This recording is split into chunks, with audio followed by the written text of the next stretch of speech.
서울 근교 북한산 자락, 초겨울 칼바람이 나뭇가지를 흔들던 어느 날이었어요. 김철수 씨는 등산화 끈을 고쳐 매면서 낯선 설렘과 오랜만의 어색함이 뒤섞인 감정에 사로잡혔죠. 아내가 세상을 떠난 지 벌써 5년. 그 5년이란 시간은 철수 씨에게 너무나 길고도 짧은 터널 같았어요. 길었다면 혼자 밥을 먹고 혼자 TV를 보며 혼자 잠드는 밤이 너무나 길었기 때문이고, 짧았다면 아내와의 추억을 곱씹다 보면 금세 하루가 저물었기 때문이었죠. 자식들은 다 결혼해서 제 짝 찾아 바쁘게 살고 있었고, 늙은 아버지는 그저 가끔 안부 전하나 드리는 존재가 돼버린 지 오래였어요. 철수 시집 거실 한편 아내가 늘 앉던 자리는 텅 비어 있었죠. 그 빈 의자를 볼 때마다 철수 씨는 가슴 한구석이 뻥 뚫린 듯한 허전함을 느꼈어요. 그러다 문득 이대로 혼자 시들어갈 수는 없다는 생각이 들었죠. 건강도 챙기고 혹시라도 새로운 사람들과 이야기라도 나눌 수 있을까 하는 막연한 기대로 동네 등산 모임에 가입하게 된 거였어요. 물론 마음 한편으로는 내가 이 나이에 무슨 사람들하고 어울리는 것도 이제는 힘들지 하는 생각도 들었지만요. 모임의 첫날 어색한 인사를 나누고 뿔뿔이 흩어져 산을 오르기 시작했어요. 철수 씨는 젊은 시절에도 산을 즐겨 찾던 터라 체력은 괜찮았지만 왠지 모르게 발걸음이 무거웠죠. 사람들과 대화도 잘 이어지지 않고 그저 묵묵히 앞사람의 뒷모습만 따라가는 게 전부였어요. 그러다 점심시간이 되어 작은 공터에 모여 각자 싸온 도시락을 펼쳤는데 그때 그녀를 처음 보게 되었죠. 박미란 씨. 얼굴에 잔주름은 있었지만 눈빛은 반짝거리고 웃을 때마다 눈가에 작은 보조개가 생기는 밝은 인상의 여인이었어요. 그녀는 왁자지껄한 분위기 속에서도 조용히 사람들의 이야기를 듣다가 가끔씩 따뜻한 미소를 지으며 한두 마디씩 거들었죠.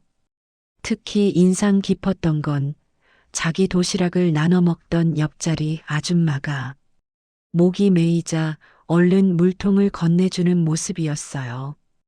그 순간 철수 씨는 왠지 모르게 마음 한구석이 따뜻해지는 것을 느꼈어요. 그날은 특별한 대화 없이 그저 스쳐 지나가는 인연처럼 마무리되었지만 철수 씨의 머릿속에는 내내 미란 씨의 모습이 맴돌았어요. 다음 등산 날짜를 기다리는 동안 왠지 모르게 평소보다 하루가 길게 느껴졌죠.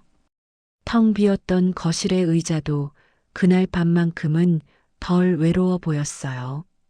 어쩌면, 아주 어쩌면 멈춰있던 철수 씨의 삶에 작지만 새로운 바람이 불어오고 있는지도 모른다는 생각을 해봤어요.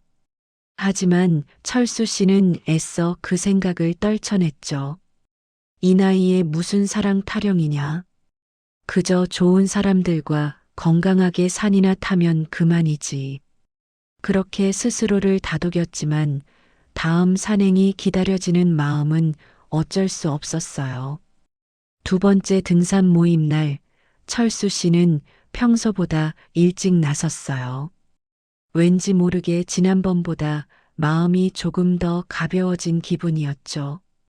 이번에는 미란 씨가 보일까, 혹시 못 나오면 어쩌나 하는 생각도 잠깐 들었지만 애써 태어난 척했어요. 다행히 약속 장소에서 미란 씨를 발견했을 때 철수 씨는 저도 모르게 작은 안도의 한숨을 내쉬었죠. 그녀는 다른 회원들과 웃으며 이야기를 나누고 있었어요. 그날 산행은 지난번보다 사람이 적어 몇몇씩 3, 4, 5 짝을 지어 오르게 되었죠. 운명처럼, 아니 어쩌면 철수 씨의 은근한 바람 때문이었을까요? 미란 씨가 철수 씨와 같은 조가 되었어요. 초반에는 서로 묵묵히 산을 오르기만 했어요. 가끔 미란 씨가 아이고 경치가 참 좋으네요 하면 철수 씨가 네, 그러네요 하고 짧게 답하는 정도였죠. 그러다 가파른 오르막길이 나왔는데 미란 씨가 잠시 발을 헛디뎠어요.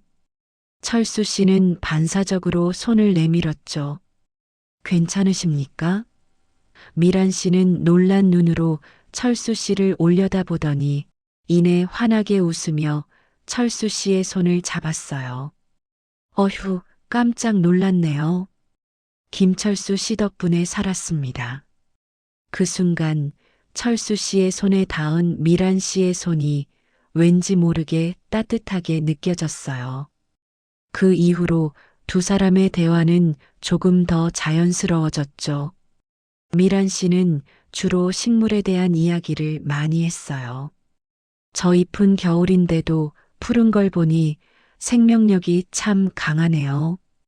단풍나무는 이렇게 색이 바래도 여전히 아름다운 것 같아요.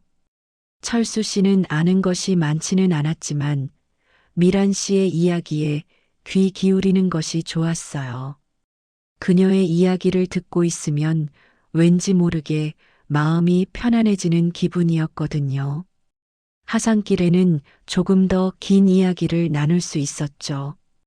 미란 씨는 자신이 혼자 된 지 꽤 되었다며 산을 다니면서 외로움을 많이 달랜다고 했어요. 철수 씨도 묵묵히 자신의 이야기를 털어놓았죠. 아내를 먼저 보내고 홀로 지내왔던 지난 세월, 자식들에게 부담 주기 싫어 혼자 모든 것을 감내하려 했던 마음들. 서로의 말없는 공감 속에서 두 사람은 왠지 모르게 깊은 유대감을 느꼈어요.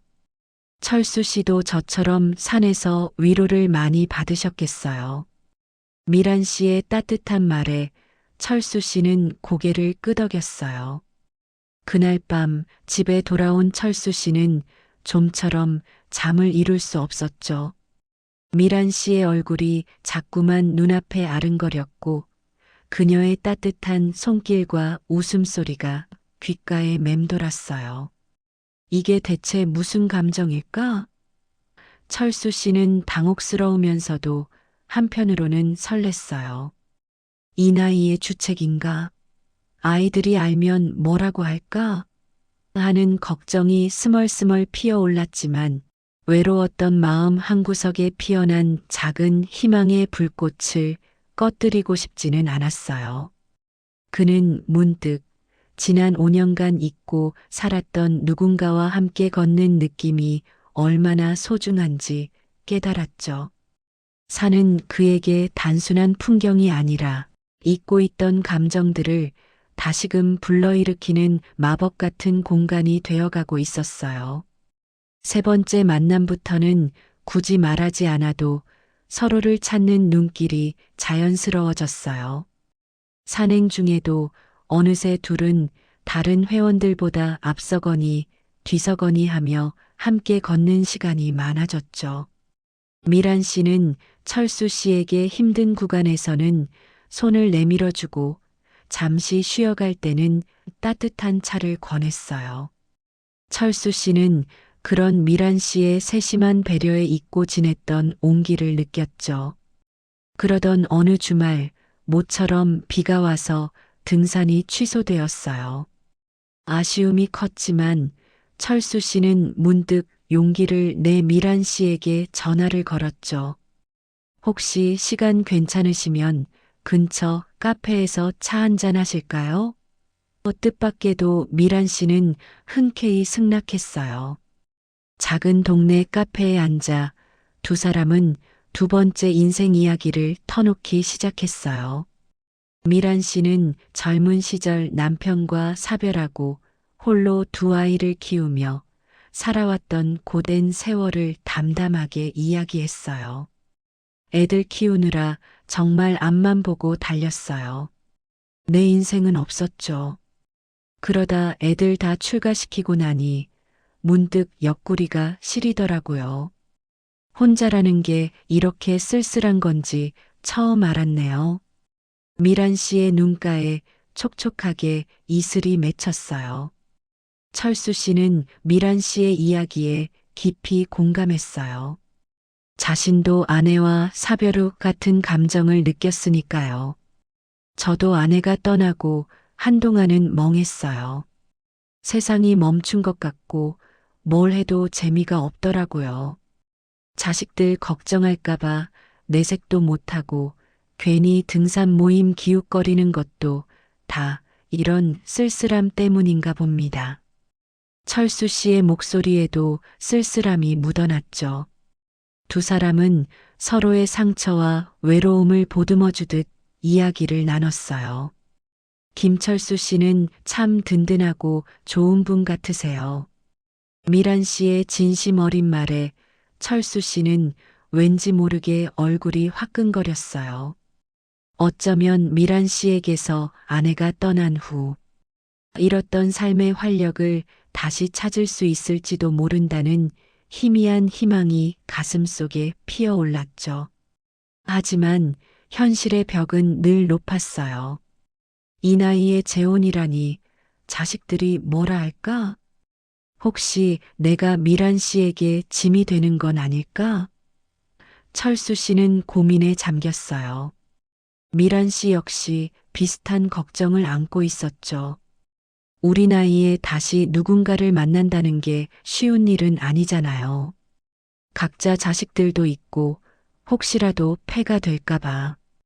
그러던 어느 날 철수 씨는 모임 회장으로부터 뜻밖의 이야기를 들었어요. 김철수 씨, 박미란 씨랑 요즘 좀 각별한 것 같던데? 두 분 보기 좋더라. 회장님의 농담 섞인 말에 철수 씨는 괜히 뜨끔했어요. 하지만 이내 마음을 다잡았죠. 남들의 시선보다 더 중요한 건 지금 자신의 마음과 미란 씨의 마음이 아닐까? 하지만 그래도 불안한 마음은 쉽게 가라앉지 않았어요. 과연 자신에게 새로운 인연을 시작할 자격이 있을까? 이 새로운 관계가 또 다른 아픔을 가져오진 않을까? 하는 두려움이 바람 부는 고개처럼 철수 씨의 마음을 흔들었어요. 철수 씨와 미란 씨는 등산 모임 외에도 따로 만나 차를 마시고 박물관을 구경하고 가끔은 영화도 봤어요. 두 사람의 관계는 서서히 깊어져 갔지만 서로에게 쉽게 다가서지 못하는 벽이 여전히 존재했죠. 바로 자식들의 시선과 현실적인 문제들이었어요. 어느 날 미란 씨가 조심스럽게 입을 열었어요. 철수 씨, 우리 이대로 계속 가는 게 맞을까요? 자식들도 걱정이고 괜히 서로에게 짐만 되는 건 아닐지. 미란 씨의 말에 철수 씨는 가슴이 철렁했어요. 자신도 모르게 그녀에게 깊이 빠져들었음을 깨달았던 터였거든요. 미란 씨, 저는 미란 씨가 좋습니다. 하지만 저도 두려워요. 제 나이에 새로운 시작이 과연 괜찮을지. 그리고 제 자식들도. 철수 씨의 말에서 진심이 묻어났어요. 두 사람은 한동안 말없이 서로를 바라봤죠. 그 침묵 속에서 서로의 외로움과 기대, 그리고 두려움이 고스란히 느껴졌어요. 그날 밤 철수 씨는 아들, 딸을 불러 이야기를 꺼냈어요. 얘들아, 아빠가 요즘 등산 모임에서 좋은 분을 만났다. 박미란 씨라고. 아들, 딸은 처음에는 놀란 표정을 감추지 못했어요. 아버지, 그 나이에 무슨 재혼을. 솔직히 저희는 좀 불편해요. 예상했던 반응이었죠. 철수 씨는 실망했지만 아들, 딸에게 자신의 진심을 조용히 이야기했어요. 아빠도 너희에게 부담 주기 싫어서 혼자 지내려고 했어. 하지만 빈자리가 너무 컸다. 미란 씨를 만나면서 아빠도 다시 살아있는 것 같다는 생각이 들었어. 꼭 재혼을 하겠다는 게 아니야. 그냥 서로 의지하며 남은 인생을 함께 걷고 싶다. 아들, 딸은 철수 씨의 진심 어린 고백에 생각에 잠겼어요. 그동안 홀로 외롭게 지내온 아버지의 모습을 누구보다 잘 아는 이들이었으니까요. 며칠 뒤 아들은 철수 씨를 찾아와 말했어요. 아버지, 저희가 너무 이기적이었네요. 아버지의 행복이 가장 중요하죠. 미란 이모님과 행복하게 지내세요. 저희도 응원할게요. 딸 역시 눈물을 글썽이며 아버지의 결정을 지지했어요. 미란 씨의 자녀들 또한 처음에는 반대했지만 미란 씨의 행복한 모습을 보고 결국 두 사람의 관계를 인정해 주었어요. 그렇게 굳게 닫혔던 마음의 문이 하나둘씩 열렸죠. 늦가을 어느 날 철수 씨와 미란 씨는 둘이서만 북한산 가장 높은 봉우리에 올랐어요. 정상에서 내려다본 서울은 노을빛으로 물들어 황홀한 풍경을 자아냈죠. 미란 씨, 우리가 오를 산이 아직도 많네요. 힘들겠지만 저랑 같이 가주시겠어요? 철수 씨가 미란 씨의 손을 잡으며 물었어요. 미란 씨는 말없이 철수 씨의 손을 꼭 잡았어요. 그녀의 눈가에는 행복한 눈물이 고여 있었죠. 두 사람은 서로에게 의지하며 새로운 인생의 오르막길을 함께 걷기로 다짐했어요.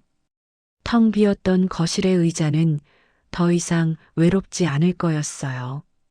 인생은 나이가 들어도 언제든 새로운 오르막길을 만날 수 있습니다. 때로는 홀로 걷는 길이 익숙하고 편안하게 느껴질지라도 옆에서 함께 발맞춰 걸어줄 누군가가 있다면 그 어떤 힘든 길도 설렘으로 변할 수 있습니다. 늦었다고 생각하지 마세요. 당신의 심장이 다시금 두근거린다면 그것이 바로 당신의 새로운 시작입니다.